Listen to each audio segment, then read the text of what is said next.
This editorial is brought to you by the Dead Oklahoma Activists, DOA. The dead people of Oklahoma have some grave issues to raise with the living. For too long, the living have kept us in the cemeteries, buried and forgotten. Now we rise to demand our constitutional rights. We demand restitution of our property that has been confiscated. Other societies are much more enlightened to their post-life citizens.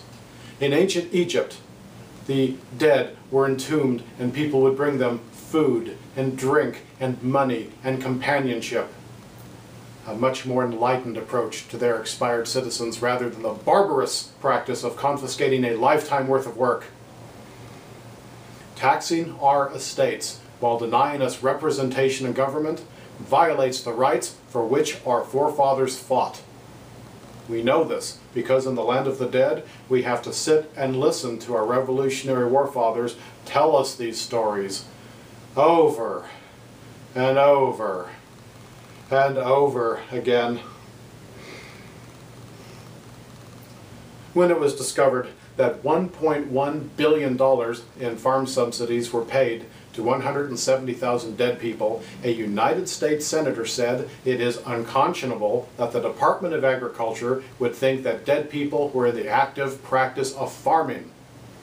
I think it is unconscionable that this United States senator would deny subsidies to the citizens who have spent both their lives and their afterlives in the nation's soil.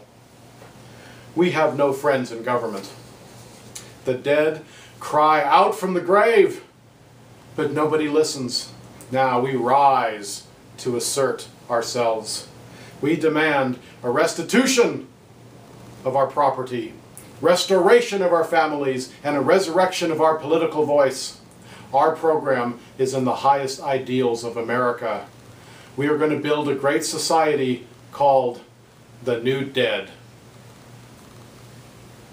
The first part of this plan involves granting universal suffrage to the dead.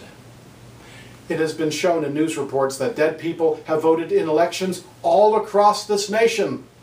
When will Oklahoma become as progressive and allow its expired citizens to vote for their chosen candidates?